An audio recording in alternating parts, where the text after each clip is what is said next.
avec la ministre Oui. autour du projet de loi sur le toilettage du statut. Ouais. Comment, voilà, où en étaient les discussions? A priori, ça va bien se passer au Oui, Parlement? effectivement, 2 heures, parce que, comme vous le savez, le projet gouvernemental comportait 17 articles et l'Assemblée de Polynésie française a rajouté 57 amendements. Hein. Donc c'est effectivement beaucoup de travail. Mais une séance positive, c'était bien. Je crois que la ministre a bien compris l'esprit de la majorité actuelle et je pense que, de façon générale, l'esprit des Polynésiens face à cette opportunité de venir à améliorer la loi organique. Effectivement, l'essentiel pour nous, c'est la reconnaissance par l'État du fait nucléaire. Nous avons eu les paroles du président, nous avons eu le soutien de l'actuel président, de M. Macron, qui a effectivement reconnu que l'accord de l'Élysée dans son entier était bon accord, et il restait à concrétiser. Et l'article 1er de cette loi organique vient concrétiser cet engagement de l'État.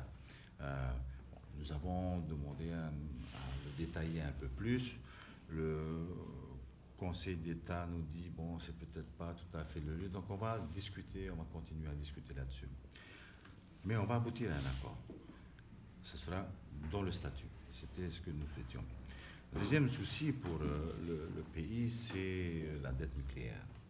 Donc nous avions exprimé notre vœu de voir sanctuariser la dotation globale d'autonomie, la DGA, et nous avons eu l'assurance ce soir qu'effectivement, ce ne sera pas dans la loi organique, mais le mécanisme budgétaire fera que cette dotation sera effectivement préservée et donc pratiquement intouchable. C'est ce que nous souhaitions. Sur le reste, et c'est la seconde orientation que nous avions, c'est que l'autonomie soit pleinement reconnue. Notre statut a été modifié par 2 fois, en 2007 et en 2011, et pour des raisons politiques, notre statut a été, et en particulier les moyens mis à disposition de l'Assemblée et du gouvernement, a été bridé. Donc, nous avons demandé au ministre d'accepter ces amendements qui viennent de l'Assemblée et qui viennent, en fin de compte, moderniser notre statut, remettre à niveau le statut. Enfin, c'est l'idée. Nous ne demandons pas de changement institutionnel. Nous ne demandons pas de compétences complémentaires. Nous ne demandons pas d'ailleurs de moyens financiers. Mais nous voulons simplement que cette autonomie soit pleine et que nos élus, que notre gouvernement puissent travailler dans les meilleures conditions. Là-dessus, je puis vous dire que pour 60-70% des amendements, on a trouvé un accord. Il nous faut travailler encore un petit peu. C'est plus des problèmes d'interprétation, des problèmes d'écriture d'abord et d'interprétation par la suite, parce que c'est vrai que l'ambiance actuelle de la métropole dans l'Hexagone n'est pas tout à fait favorable à cette espèce de volonté du pays, de la Polynésie française, de pouvoir disposer de moyens humains, intellectuels, qui fassent que... Mais ça va, je crois que les choses se présentent bien. Est-ce que vous pensez que vos parlementaires vont devoir batailler pour faire adopter toutes les propositions de l'Assemblée, ou est-ce que vous avez confiance et que le gouvernement va vous suivre sur tout ça? Non. Nous avons confiance dans ce gouvernement, nous avons confiance dans notre ministre, et je crois qu'elle-même nous fait confiance aussi. Mais sur ce terrain, qui est le terrain politique, il faut toujours préparer. Nos parlementaires sont très optimistes.